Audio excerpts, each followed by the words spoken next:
Colossenses capítulo 2, versículo 13.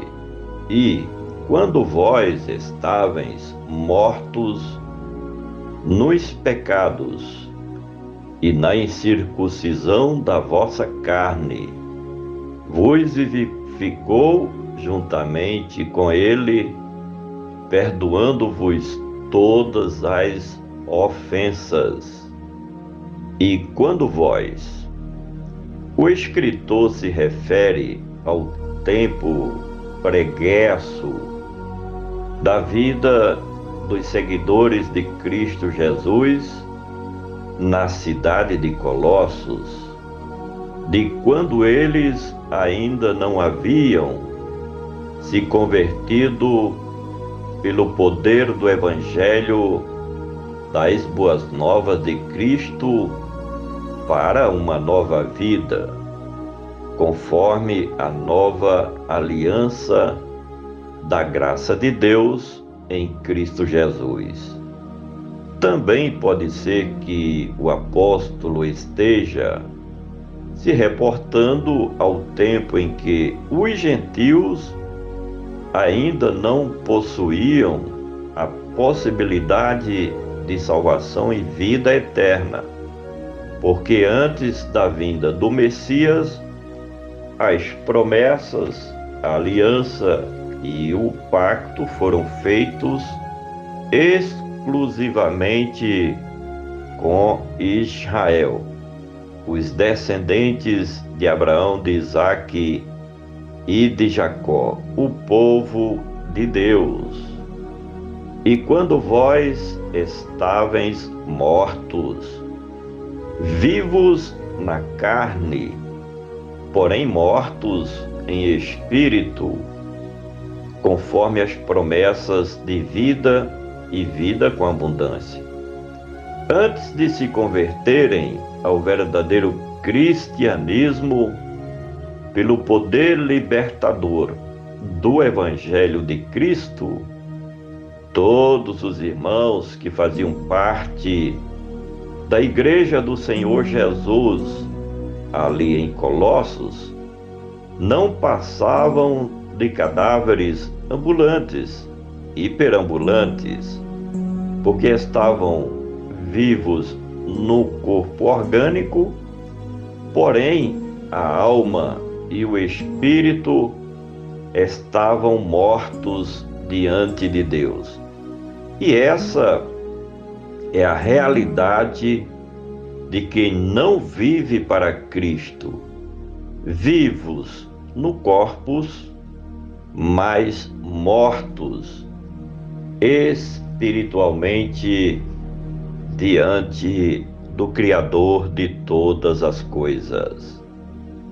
E quando vós estáveis mortos nos pecados, o pecado daqueles que não são guiados pelo Espírito Santo de Deus é quem mata a alma e o espírito dos incrédulos, dos ateus.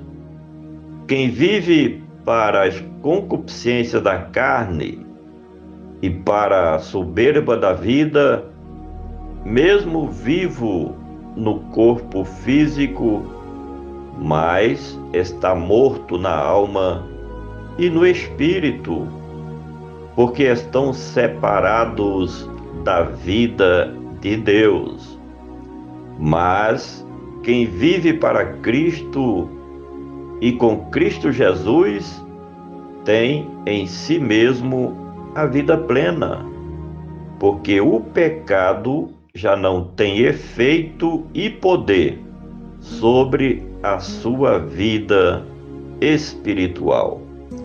A morte dos homens sem Deus vem pelos efeitos dos seus pecados, de sua rebelião e apostasia contra os mandamentos de Deus, contra o Evangelho da graça divina. E quando vós estáveis mortos nos pecados e na incircuncisão da vossa carne.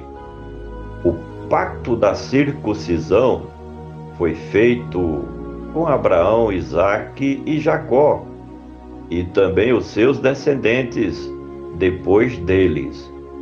Conforme a aliança, todo menino do sexo masculino judeu deveria ser circuncidado ao 8º dia, como acordo de que deveria guardar os mandamentos, os estatutos e os juízos da legislação de Moisés. Os gentios não tinham direito a fazer parte deste pacto, porque era um pacto, uma aliança exclusivamente com os descendentes de Abraão, Isaque e Jacó, o povo de Israel. Mas somente aqueles que eram judeus poderiam fazer parte da antiga aliança através da legislação de Moisés. E quando vós estáveis mortos nos pecados e na incircuncisão da vossa carne, vos vivificou. Todos aqueles que faziam parte do corpo de Cristo, ou seja, da Igreja de Cristo na cidade de Colossos, e que se converteram verdadeiramente dos seus maus caminhos para servir a Cristo e ao seu reino, foram vivificados pelo poder de Cristo.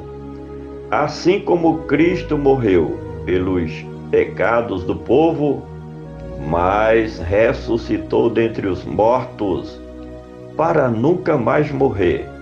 Da mesma forma, os irmãos, os discípulos de Cristo que estavam vivendo para o reino de Deus, também foram ressuscitados pela regeneração espiritual, pelo novo nascimento, porque se transformaram em novas criaturas em Cristo Jesus, nosso Salvador. Vos vivificou juntamente com Ele. A morte vicária de Cristo Jesus, o Salvador do mundo, o nosso Redentor, e a sua ressurreição de entre os mortos teve efeito vivificador para toda a sua igreja.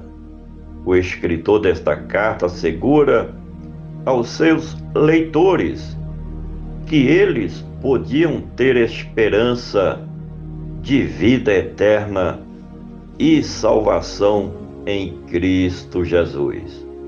Vos vivificou juntamente com Ele, perdoando-vos todas as ofensas.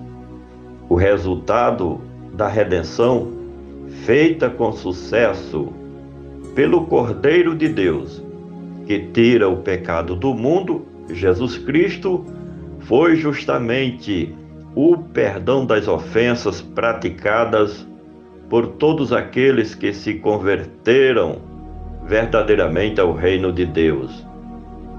Disto é que podemos ter certeza da nossa justificação perante a justiça de Deus, tendo sido livres das ofensas, dos pecados, das iniquidades, dos erros, das falhas, e agora tendo livre acesso ao trono da graça de Deus.